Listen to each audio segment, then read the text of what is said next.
notre retour à la spéciale avec vous, Rebecca et Julien et vos invités. Effectivement, merci beaucoup Marie-Aline. L'événement ce soir, l'événement politique, c'est le retour médiatique de Nicolas Sarkozy qui a donc répondu à une interview longue ce soir lors du journal de France 2. Il n'est pas rentré exactement dans le détail de toutes les propositions qu'il allait faire, mais il a esquissé des grandes lignes. Il a parlé évidemment de François Hollande, il a parlé de la situation du pays et aussi un petit peu de la situation de l'UMP. On va continuer à commenter tous ces propos avec nos 6 nouveaux invités sur ce plateau, Rebecca. Absolument. Christelle Bertrand, d'abord journaliste à VSD. Bonsoir et merci d'être avec nous. Pierre-Yves Bournazel, secrétaire national de l'UMP, fervent soutien de Nicolas Sarkozy. Bonsoir à vous. Christophe Joly, rédacteur en chef chez Métro News. Guylaine Pierrat, conseillère en communication politique et économique. Vous nous direz ce que vous avez pensé de la prestation de Nicolas Sarkozy ce soir. Et puis Michel Soudet, rédacteur en chef adjoint chez Politis. Peut-être d'abord un mot de Christelle Bertrand. Votre avis sur cette intervention ce soir ? On sent qu'effectivement, cette intervention, il la travaille depuis très très longtemps. 2 ans et demi. Oui, c'est ça, exactement. On retrouve pas mal de choses, effectivement. Moi, je l'ai suivi pendant ces 2 ans et demi. Et on retrouve pas mal de choses qu'il a mûries, auxquelles il a réfléchi. Quoi, par exemple qu'est-ce que vous avez entendu qui était dans sa bouche depuis 2 ans et demi ? Depuis 2 ans et demi, il évoque une forme de violence qu'il craint voir surgir dans le pays. Et c'est effectivement des propos qu'il tient depuis la fin de l'été 2012. Et il dit cette violence va monter, je la crains, je ne la souhaite évidemment pas, mais il faudra sans doute que je revienne parce que je serai obligée, c'est ce qu'il répète en fait depuis 2 ans, je ne le souhaite pas mais je serai obligée. Et ce qu'il répète aussi depuis 2 ans, c'est qu'il n'a pas l'intention de fuir ses responsabilités ou sa responsabilité dans ce qui s'est passé en 2012. On va réécouter justement sur ce point l'ancien président de la République.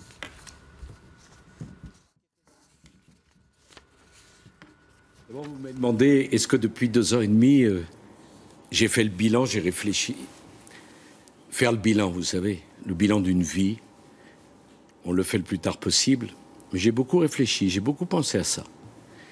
D'abord parce que, vous voyez-vous, dans le panthéon de mes valeurs, il y a un mot qui est très important, qui est la responsabilité. Si j'ai perdu, c'était ma responsabilité. Parce que vous avez fait des erreurs ? Mais naturellement, vous savez que je suis un être humain. Parfois, je me suis rendu compte, avec le recul, que sans le vouloir, j'avais pu blesser des gens, en prenant pas la bonne expression. Et si c'était à faire, je ne le referais pas.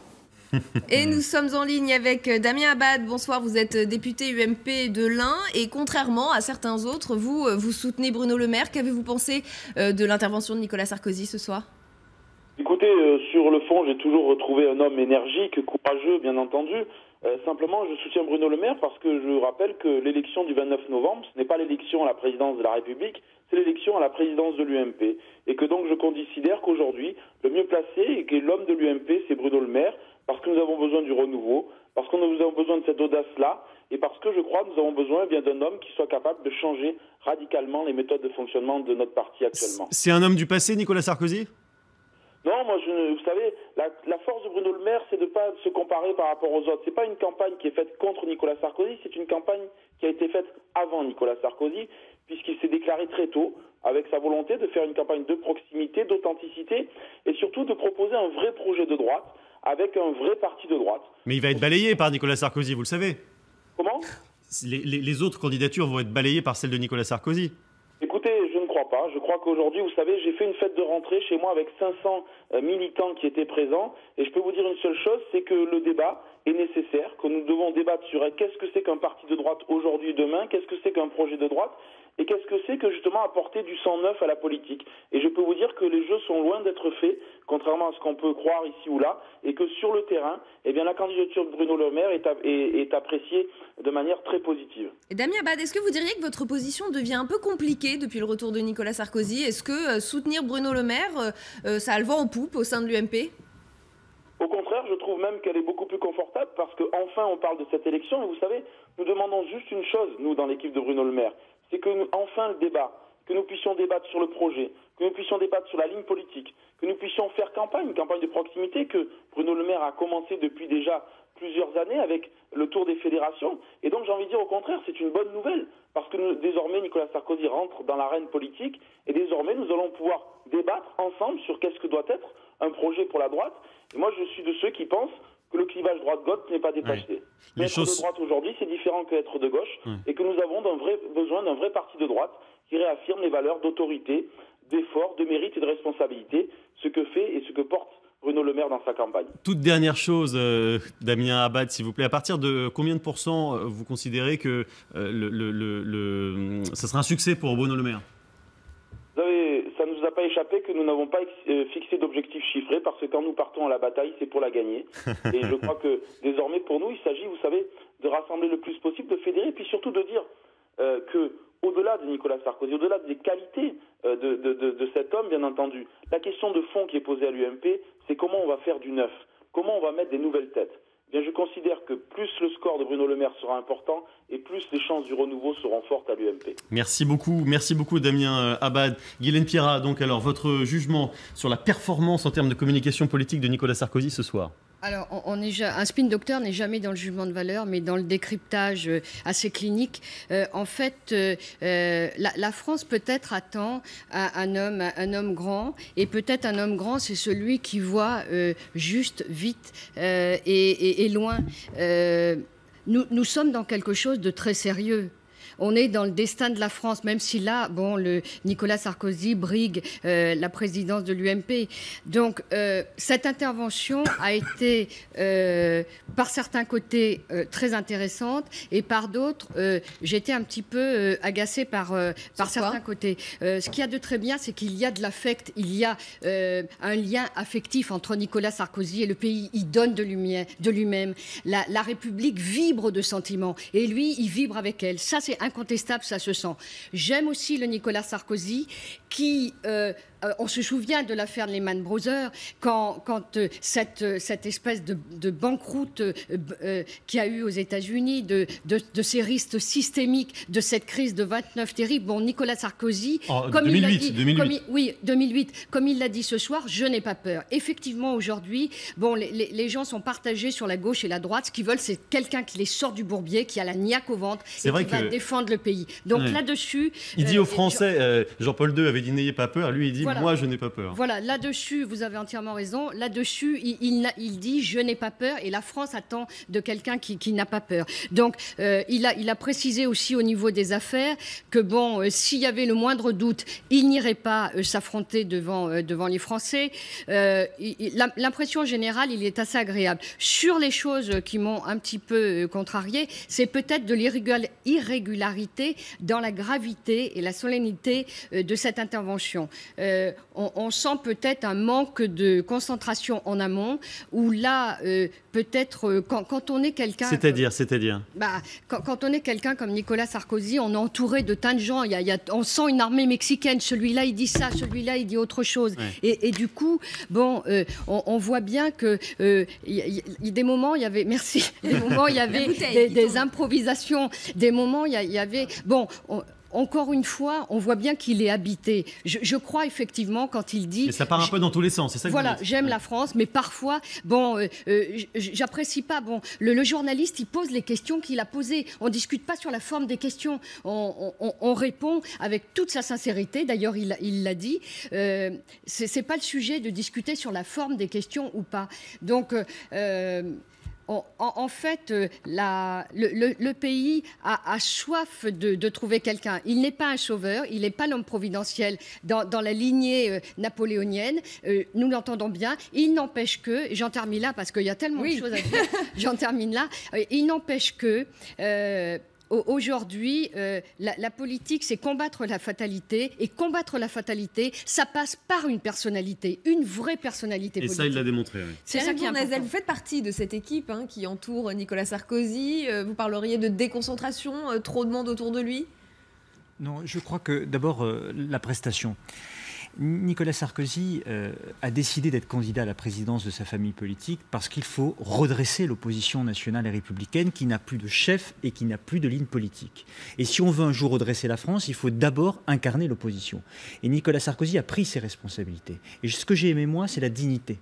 C'est-à-dire de dire, voilà ce que j'ai fait, voilà ce que j'ai pu apporter à la France, notamment dans la crise de 2008, dans les difficultés, les réformes que j'ai essayé de mener, mais voilà aussi peut-être les échecs qui ont pu être les miens, peut-être les erreurs. Beaucoup d'élèves quand même, mais franchement, attendez, les échecs. Il reconnaît un certain nombre d'échecs. On aimerait que le président de la République sortant, M. Hollande, puisse reconnaître par exemple l'erreur de l'augmentation sans précédent des impôts 2012-2013 qui a complètement coulé le pays. Enfin, l'échec de dire peut-être je délègue pas assez, pardon, mais c'est pas quand que même ça. pas. Il a certainement dit qu'il aurait pu aller beaucoup plus loin dans un certain nombre de réformes. Bon, ce que je crois, c'est qu'il faut être à la hauteur des enjeux du pays. Le pays va très mal. Il y a un délitement social dans ce pays.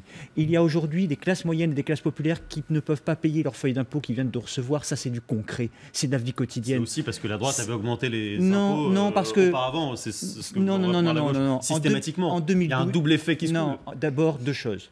En 2008, il y a eu une crise économique et financière qui a touché le monde entier. La France a été leader pour sortir de l'ornière. Et nous avions une croissance de 1,7% en 2011, la dernière année du quinquennat de M. Sarkozy. M. Hollande, aujourd'hui, a augmenté les impôts des ménages, des classes moyennes, des classes populaires 2012-2013. Aujourd'hui, c'est devenu irrespirable. C'est une saturation fiscale qui nous amène à quoi? La croissance en berne. La croissance n'atteindra même pas 1%, ni en 2013, ni en 2014, ni en 2015. Donc on est dans une situation qui a aggravé la situation. Et donc, il faut penser au pays, il faut penser à la France. Et pour penser à la France, il faut que l'opposition soit crédible. Et elle a maintenant 2 ans et demi pour proposer un projet alternatif aux Français. Est-ce qu'il a pensé à la France, Michel Saudet, Nicolas Sarkozy, ce soir? Je pense que c'est assez mal parti parce que s'il voulait paraître crédible, je pense que surtout ce soir, ce que les téléspectateurs ont vu, c'est quelqu'un d'extrêmement fébrile, qui bougeait beaucoup, qui était hésitant dans ses réponses. Sur quoi? Et à chaque fois qu'on lui posait des questions, il hésitait entre faire des grandes envolées lyriques ou des mensonges carrément. Et le plus gros mensonge, ça a été quand il a dit « je n'ai jamais menti aux Français ». Il leur a menti dans la campagne présidentielle. Vous les avez rappelé une séquence avant 22h où il disait les yeux dans les yeux à Jean-Jacques Bourdin sur une autre télé un matin. C'était passé sur toutes les séquences. Si je perds, j'abandonne la politique. Ouais. Vous pouvez me poser 3 fois la question, je vous ferai la même réponse. Peut-être qu'il le pensait à ce moment-là. Peut-être qu'il le pensait. changé d'avis. Oui, c'est pas le plus gros Si on mensonge. accède à accrocher, tout va bien. Ouais, Alors vrai. continuons. L'autre mensonge, c'était dans l'émission. Je ne suis pas revenu pour être candidat en 2017. Alors là, excusez, mais tout le monde s'est bidonné en entendant ça. Parce que évidemment, tout le monde sait qu'il revient pour être candidat en 2017. Et d'abord pour ça, plus que pour finalement s'occuper des militants et fédérer la droite. C'est pas ce qu'il a dit. Il n'a pas dit qu'il ne serait pas candidat. Ensuite, il a dit que c'était pas le moment. Autre mensonge, mais ça, c'est peut-être une culture de gauche comme celle que mon journal représente, qui peut le ressentir. C'est quand il dit « je n'ai pas le choix ». On a toujours le choix. Et la liberté, c'est le choix. Non, il dit qu'il revient pour les Français, vu la par situation devoir. de la France aujourd'hui, par devoir. Ça, c'est dans sa stratégie et sa ligne typiquement bonapartiste. Vous ne voyez que de la stratégie ce soir dans cette intervention? Non, on voit aussi le retour vers une ligne bonapartiste. Quand il fait la sortie sur le référendum pour trancher le nœud gordien, je veux bien qu'il y ait une référence à Georges Pompidou, qui avait écrit un livre qui portait ce titre, Le nœud gordien. Mais le référendum pour trancher des sujets importants, c'est du bonapartisme. Christophe Joly. Moi, ce qui m'a frappé, c'est le paradoxe entre d'un côté, il ne se pose pas en sauveur, et son discours d'à peu près tout le contraire. Quand il dit qu'il faut rassembler au-delà de la droite, à gauche, tous les déçus de Hollande, on a quasi le sentiment qu'il faut former une espèce de gouvernement d'union nationale. Ça, c'est ce qui me frappe dans un premier temps. Ensuite, il parle de la guerre d'ego. Il y a une phrase qui m'a frappé. Il dit avoir besoin d'Alain Juppé et avoir besoin de François Fillon. Et on a le sentiment qu'il ne s'est pas mis dans la situation qu'eux pourraient avoir besoin de lui. C'est la question que je me suis posée. Donc, de facto, il va être élu à la tête de l'UMP. Il va avoir besoin que tout le monde soit en rang serré derrière le nouveau président. Oui, c'est ce que disait Arlette Chabot tout à l'heure sur ce plateau. Effectivement, ça donne l'impression d'un chef et d'une armée derrière lui, mais il se place au-dessus des autres. C'est la preuve qu'il est capable de rassembler, puisqu'il dit « j'ai besoin des autres ». Oui, mais les autres n'ont pas envie qu'il soit leur chef. À partir de quand ?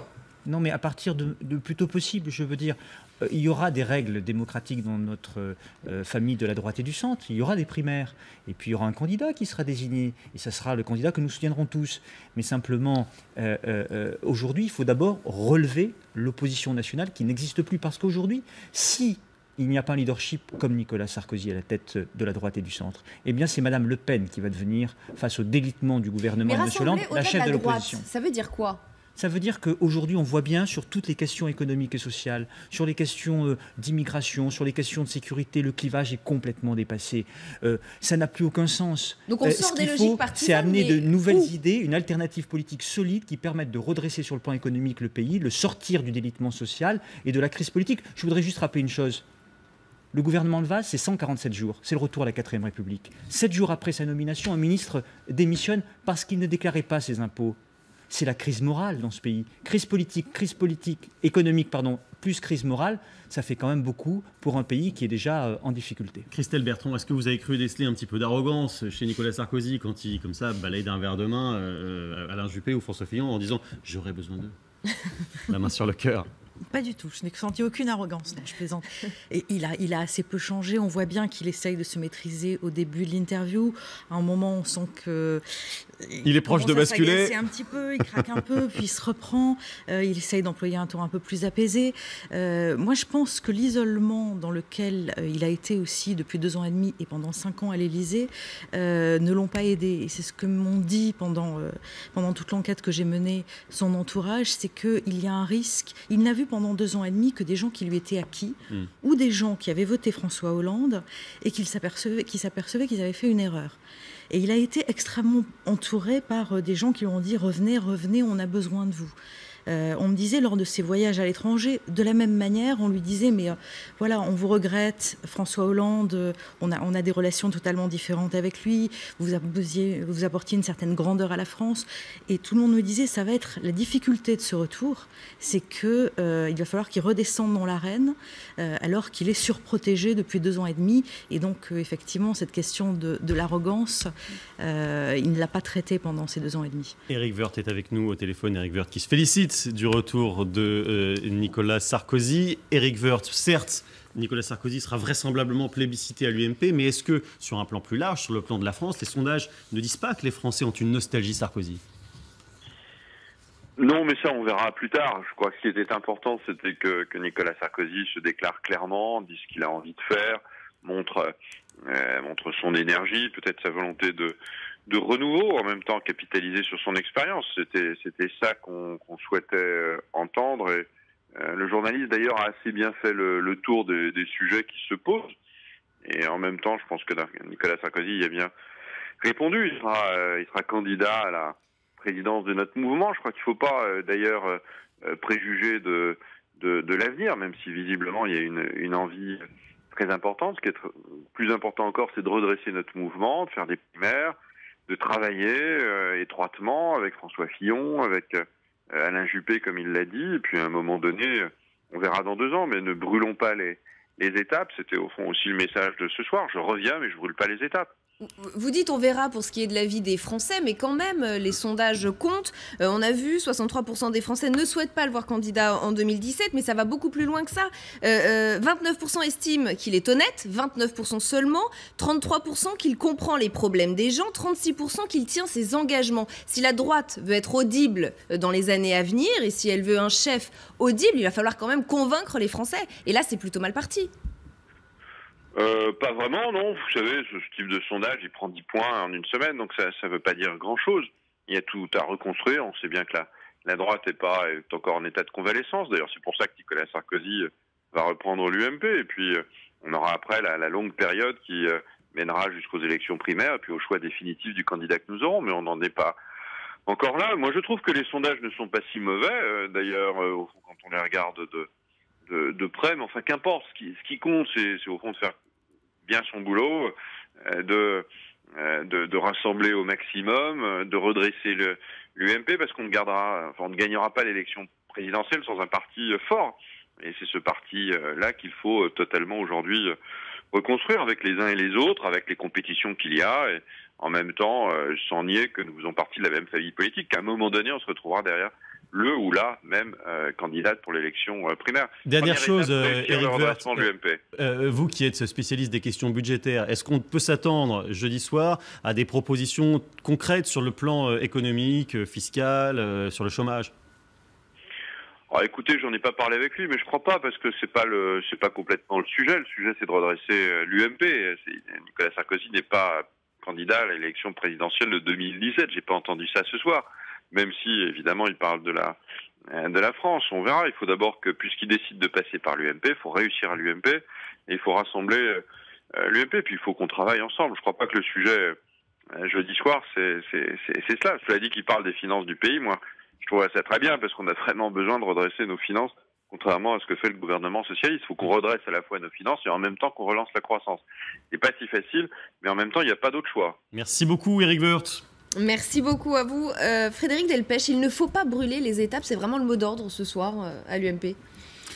Oui, mais en même temps, Nicolas Sarkozy était confronté à un double défi ce soir. À la fois, effectivement, il s'adresse aux militants UMP puisqu'il va rentrer dans une campagne.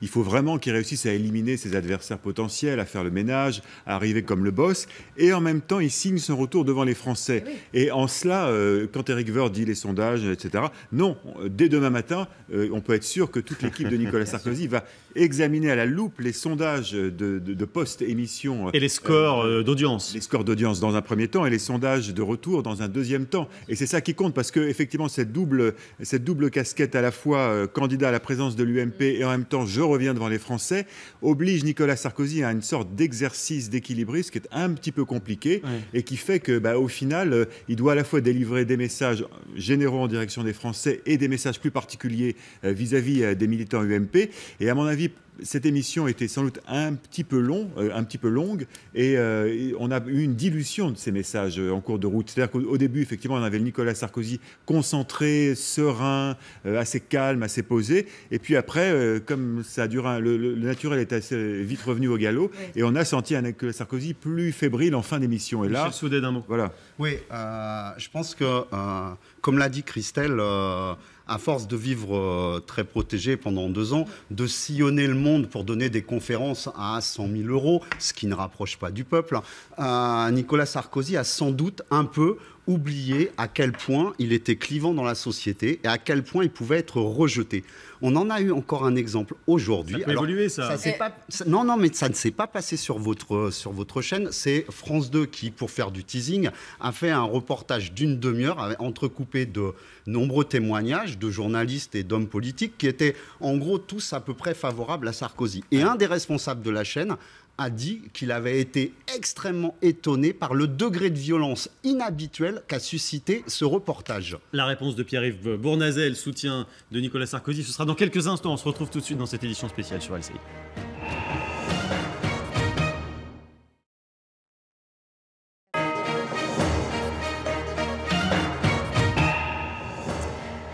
– 22h30, bienvenue à tous si vous nous rejoignez sur LCI, édition spéciale consacrée à cette intervention de Nicolas Sarkozy ce soir à la télévision chez nos confrères de France 2. Nous en parlons longuement ce soir avec nos invités, Christelle Bertrand, journaliste VSD, auteure de Chronique d'une revanche annoncée aux éditions du Moment. Elle avait tout prévu. Elle nous le dira dans quelques minutes. Pierre-Yves Bournazel, secrétaire national de l'UMP, soutien de Nicolas Sarkozy. Christophe Joly, rédacteur en chef Métro News, Guylaine Pierrat, conseillère en communication politique et économique, et puis Michel Soudet, rédacteur en chef adjoint chez Politis, sans oublier Frédéric Delpech, l'éditorialiste chef du service politique de LCI. L'interview, c'était ce soir sur France 2. Nous allons entendre évidemment un extrait de ce moment. Nicolas Sarkozy, on en parlait tout à l'heure, qui parle de Alain Juppé et François Fillon et qui dit « Oui, je suis tout à fait disposé à accepter leur aide dans ma reconquête du pouvoir ». On l'écoute. Pas dit comme ça. Qu'est-ce qu'on penserait de moi si je dis « Ah mais moi je vous prépare mon projet pour 2017 ». Mais mes amis, la situation de ma famille politique, le spectacle qu'elle donne depuis 2 ans et demi, ça c'est pas digne de moi. Et pourquoi ça ne serait pas? Alain Juppé, je l'ai connu quand j'avais 20 ans. C'est un partenaire, c'est un ami, c'est un compagnon. C'est quelqu'un pour qui j'ai même de l'admiration. Et j'aurais besoin de lui. Quant à François Fillon, il a été Premier ministre pendant 5 ans. Nous avons travaillé 5 ans ensemble. C'est dur de diriger la France. On a travaillé sans aucun nuage. J'aurais besoin de lui aussi. J'ai demandé à nos militants un mandat de m'élire président de l'UMP et de me donner mandat dans 3 mois de créer les conditions d'un nouveau et vaste rassemblement, nouveau projet, nouveau mode de fonctionnement adapté au siècle d'aujourd'hui. Nos formations politiques sont caporalisées, centralisées, ne correspondant en rien à ce qu'attendent les gens qui veulent donner leur opinion. Bon, allez, je l'ai promis tout à l'heure, Pierre-Yves Bournazel, la réponse à Michel Saudet. Non, mais je crois que d'abord, chacun a dans sa tête, dans sa position de journaliste ou d'homme ou de femme engagé à gauche ou à droite, une image particulière très structurée de Nicolas Sarkozy. Oui, c'est vrai qu'il laisse personne indifférent, ça n'a pas changé. Sauf que je crois que c'est le temps qu'il a devant lui qui va lui permettre de construire en rassemblement le plus large possible, construire une alternative crédible sur un projet, construire une nouvelle équipe en s'appuyant sur les hommes d'expérience, il les a cités tout à l'heure, M. Fillon, M. Juppé, mais aussi sur une nouvelle génération qui a émergé et qui souhaite aussi prendre des responsabilités. Je veux dire, il ne faut pas juger sur une émission ou sur une annonce de candidature ce que va être le mandat de Nicolas Sarkozy. Je crois qu'il a eu le courage de revenir dans l'arène politique parce qu'il a voulu être responsable pour relever cette opposition. Qui d'autre, je pose la question, qui d'autre a le courage de relever sa famille politique? Ils sont nombreux à vouloir prendre le bâton de maréchal à droite, quand même, ça. Qui est candidat à la présidence de l'UMP? Bruno Le Maire, Hervé Mariton. Oui, et puis, mais très bien, ce sont des bonnes candidatures. Ouais. Mais il faut incarner le leadership de l'opposition. Il faut avoir une grande autorité.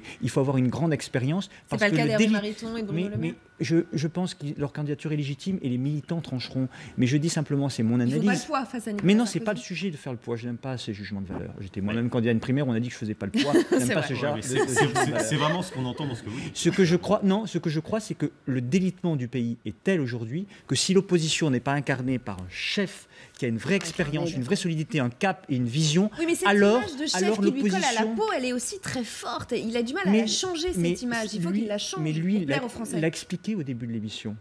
Il a tiré des leçons de ses propres échecs et il a assumé la responsabilité de son échec de 2012 et il a compris ce que les Français lui reprochaient. Et cette maturité est encourageante parce que cela veut dire que ce n'est pas Nicolas Sarkozy d'avant qu'on va voir, c'est un Nicolas Sarkozy qui comprend qu'il doit être à la hauteur de la situation pour redresser l'opposition nationale, pour redresser le pays derrière. Parce que c'est ça l'enjeu, c'est comment on s'en sort. Alors, bon, Nicolas Sarkozy, il a perdu parce que sa personnalité est passée par-dessus ses compétences. Et le meilleur ennemi de Nicolas Sarkozy, c'est Nicolas Sarkozy, c'est pas les autres. Ça, c'est la première chose. Ça veut dire qu'il n'a pas changé. J'ai pas dit ça. Ensuite, aujourd'hui, on voit un homme qui a patiné, qui a mûri, qui a beaucoup appris. Il y a des fois, on se demande si la classe politique voyage. Il a incontestablement voyagé, il a incontestablement rencontré des gens et il a attrapé une épaisseur d'être. Nous l'avons compris. D'ailleurs, tout le monde a entendu ce soir qu'il a dit, somme toute, qu'aujourd'hui, dans cette économie mondiale et globalisée, aujourd'hui, tout est économie et qui veut miser sur l'économie. Il veut rassembler pour miser sur l'économie et entraîner, et il a les capacités de trouver des investisseurs, il a des capacités pour drainer, et là j'en suis absolument certaine. Le côté super VRP. Oui, ça sera un super VRP et il est capable de trouver des investisseurs et de les ramener pour un projet pour la France. Très bien. L'autre chose qui est à son avantage également, il y a un proverbe, je m'excuse de la simplicité biblique, qui va à la chasse perd sa place. Donc, qui a incarné, comme vous le disiez si justement, qui a incarné l'opposition depuis 2 ans et demi? Bon, je dois prendre une autre paire de lunettes parce que j'ai pas bien vu. Donc, du coup, il faut impérativement que de se rendre à ce constat, c'est que l'opposition n'a pas été, comme vous le disiez si justement, incarnée. Donc, il peut prendre ce rôle. D'accord qu'il ne faut pas brûler les étapes, mais je veux dire également que la personnalité, aujourd'hui, dans ce monde de consumérisme, d'instantanéité, où les médias sont ivres d'instantanéité, la personnalité compte double, et que, bon, effectivement, il a le temps de corriger, mais n'oublions pas que les gens ne veulent pas retrouver le Nicolas Sarkozy de 2012, ils veulent retrouver quelqu'un qui a mûri et qui va donner des solutions. Et s'il trouve des solutions, il pourra entraîner et trouver un cap. Et est-ce qu'ils ont envie de retrouver le Nicolas Sarkozy, peut-être un petit peu people, qu'on a connu en 2007 et qui est ce soir dans les loges du Parc des Princes pour le PSG Lyon? Sa première apparition après son interview à France 2. On a quelques images, voilà, aux côtés entre Jean-Michel Aulas et Nasser El Khelaifi, le président du Paris Saint-Germain. Est-ce que cette image, Christophe Joly, bon, c'est pas un peu maladroit, quoi? Bon, j'en sais rien. C'est encore Sarkozy fidèle à lui-même, comme on l'a toujours connu. Alors, il parlait tout à l'heure, lors du JT de 20h, d'une espèce de désacralisation de la fonction par François Hollande. Je pense qu'il y participe en partie, effectivement, et c'est pas là où on l'attend. Moi, je voudrais revenir en un mot sur l'apparent courage qu'on donne à Nicolas Sarkozy de revenir dans la bataille sur le ring, j'ai envie de dire. Je pense qu'il n'a aucun mérite à revenir parce qu'il en a envie. Et quand on a envie, on n'a pas de mérite. Donc ça, c'est la première chose.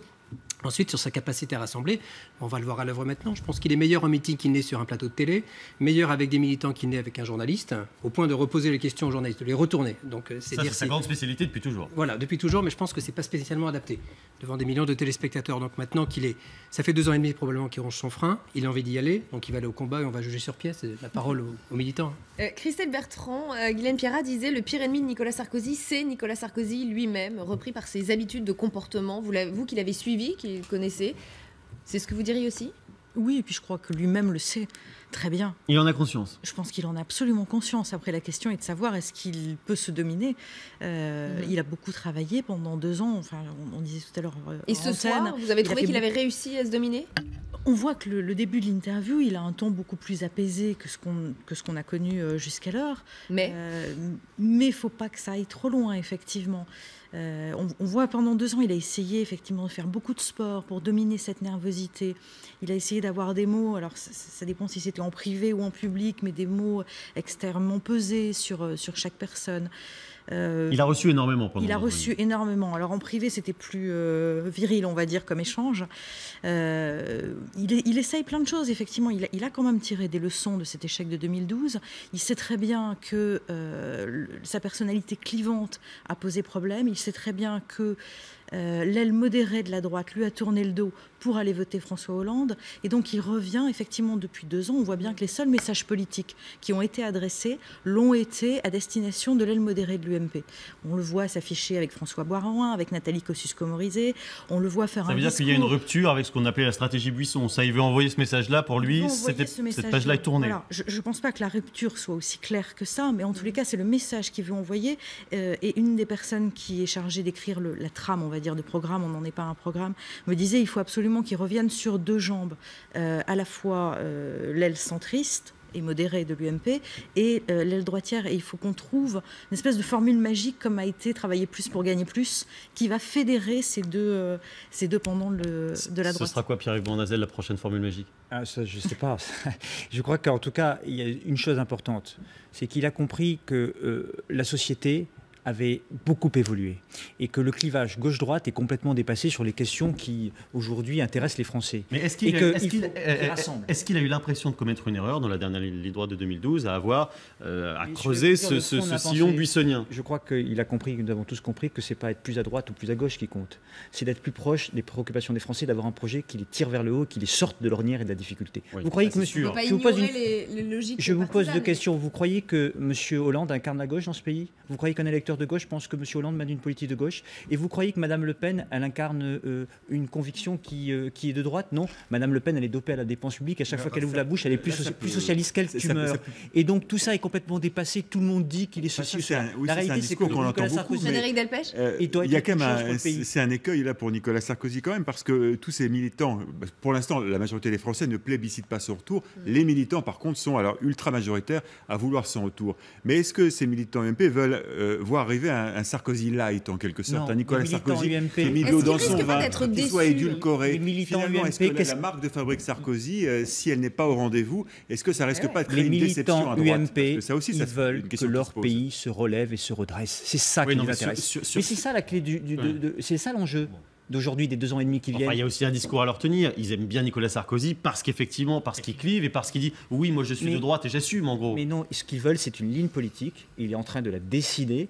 Il va porter un certain nombre d'idées pour redresser cette opposition et demain participer au redressement du pays. C'est ça qui intéresse les militants, comme tous les Français en général, de gauche ou de droite, c'est de sortir ce pays de la difficulté. Michel Soudet.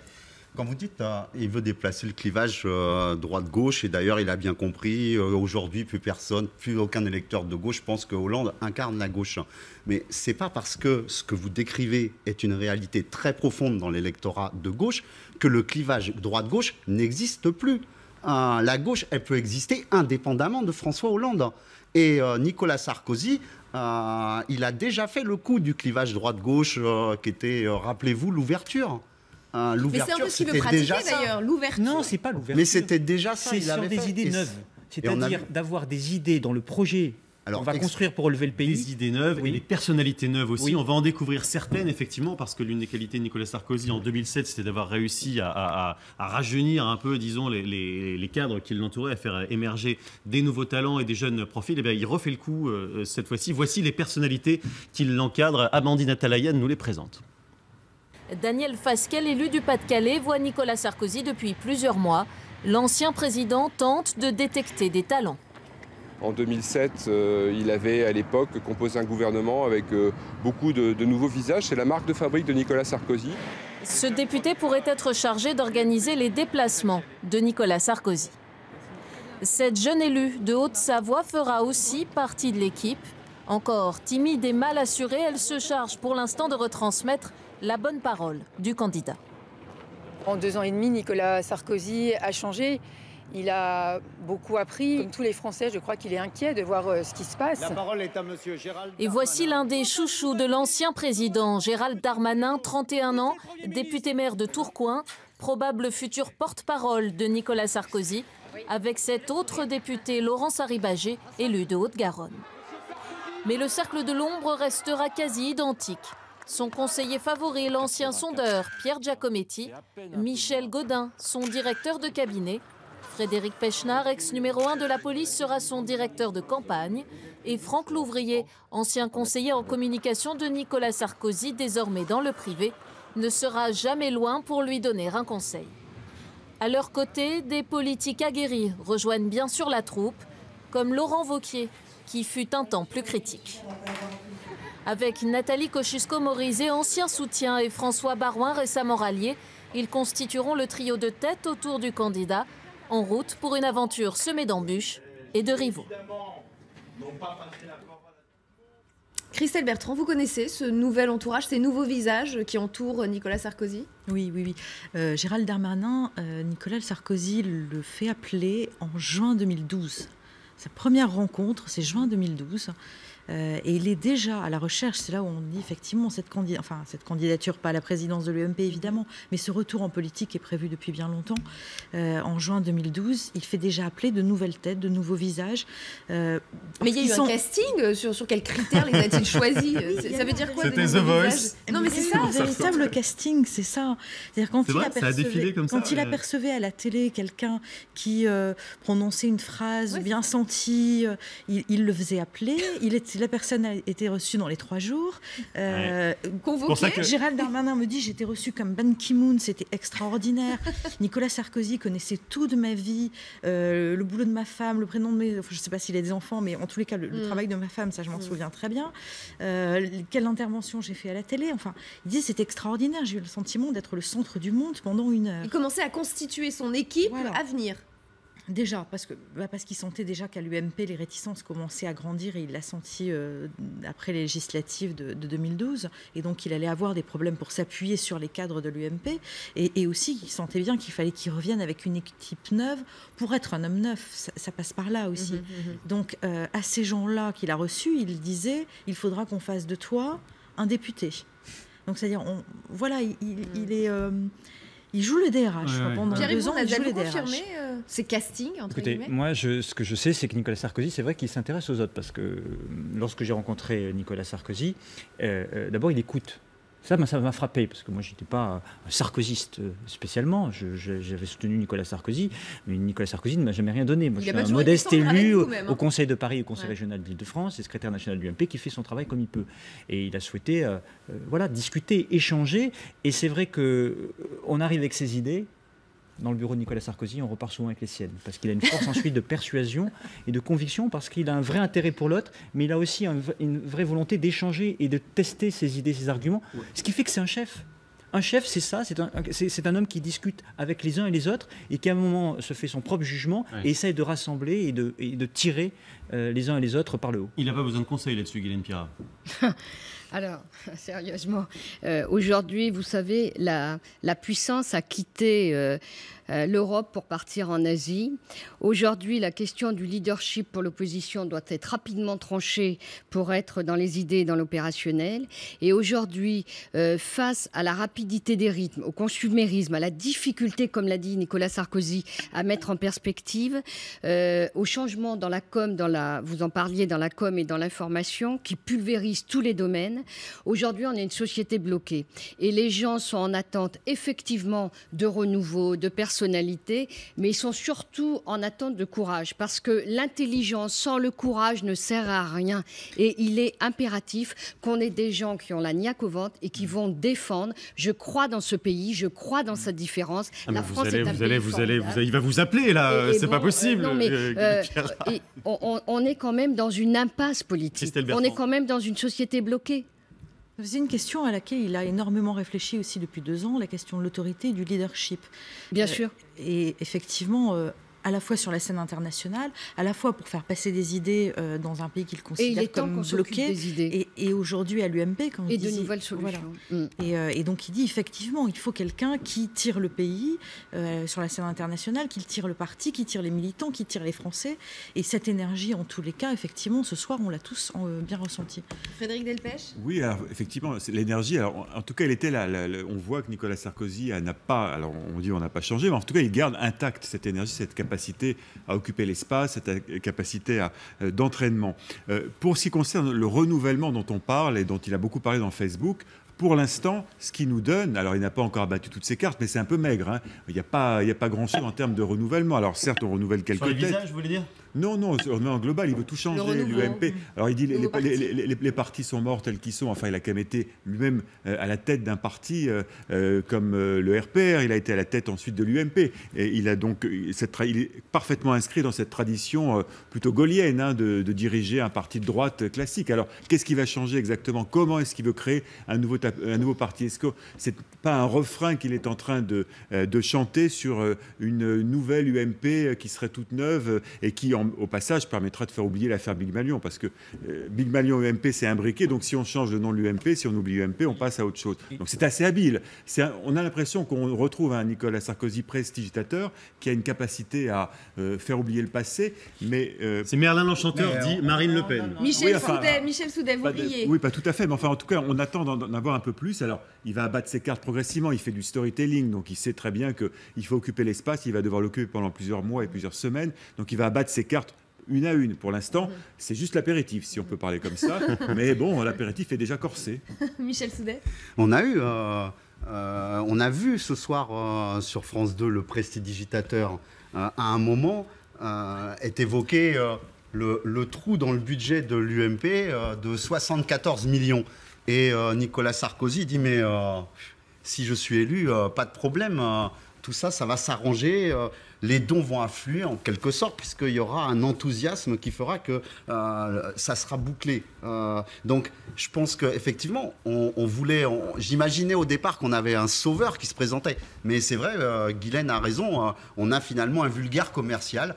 Commercial pour l'UMP, commercial pour la France. Commercial, mais bon VRP, Pierre-Yves Bornazel.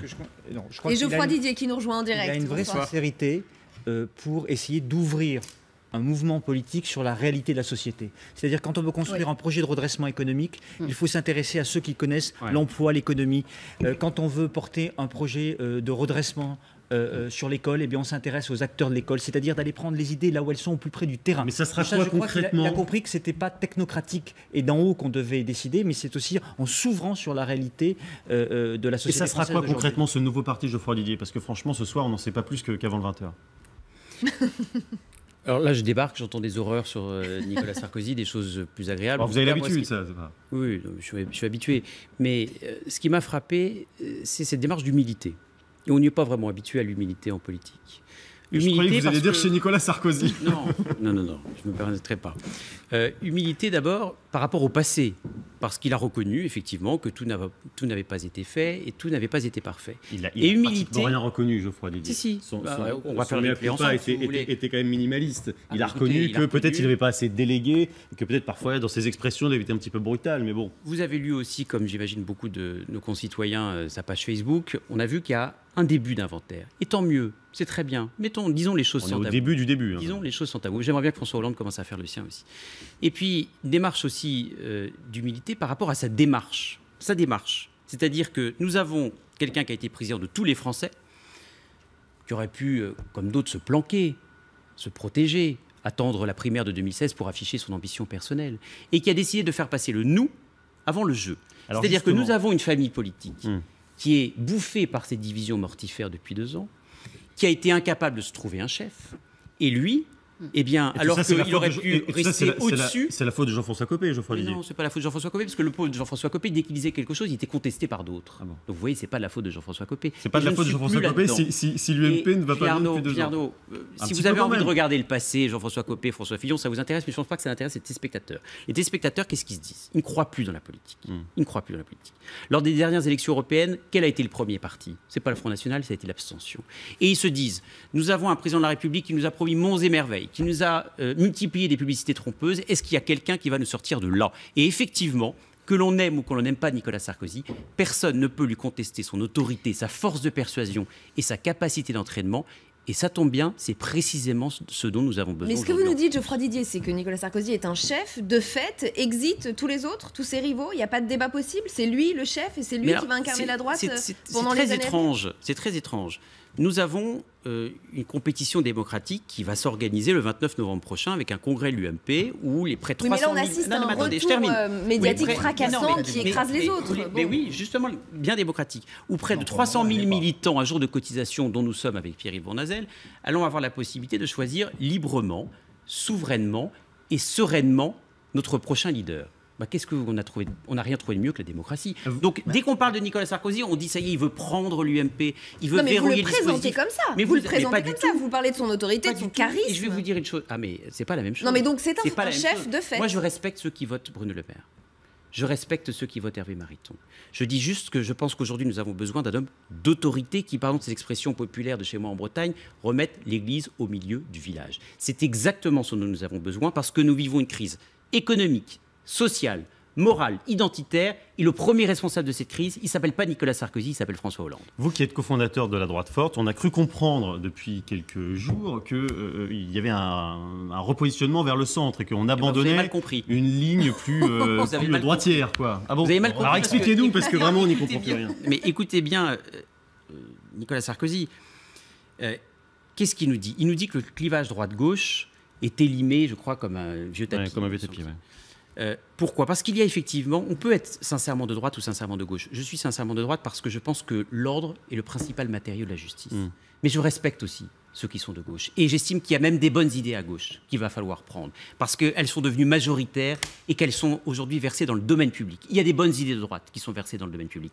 Et puis, vous savez, j'ai rencontré un maire, il n'y a pas longtemps, qui m'a dit, dans ma ville, dans mon village d'ailleurs, j'ai 60% qui ont voté Nicolas Sarkozy en 2007, 60% qui ont voté François Hollande en 2012 et 60% qui ont voté Marine Le Pen aux élections européennes. Vous croyez que ces mêmes habitants sont tout d'un coup passés de la droite à la gauche, à l'extrême droite? Non, ce sont les mêmes habitants. Est-ce qu'il faut refaire le coup de 2007 et essayer de siphonner l'électorat du FR? C'est pas le coup de 2007. Et siphonner. Mais c'est marrant parce que dès qu'on parle à tous les Français, vous estimez qu'on les siphonne. Non, quand pas du tout. J'en termine par là. Quand la gauche, mais non, mais arrêtez avec vos stratégies. Quand la gauche rassemble l'extrême gauche, on vous dit c'est le peuple de gauche qui se rassemble. Dès que la droite parle aux électeurs du Front National, parce qu'ils votent Front National ne serait-ce que par désespoir et par exaspération, eh bien ces électeurs-là, oui, nous allons aller leur parler, parce qu'il ne faut pas les juger moralement, il va falloir aller les convaincre politiquement. On les a pas jugés moralement, effectivement. Merci beaucoup, je suis désolé, on est obligé de s'arrêter là, parce que c'est le journal de 23h qui arrive, et Marie-Aline Méli qui va revenir évidemment sur cette interview de Nicolas Sarkozy, son grand retour médiatique, c'était ce soir sur France 2. Fin de cette édition spéciale. Merci beaucoup de l'avoir suivi. Merci Rebecca. Merci à vous. Et à très vite sur LCI.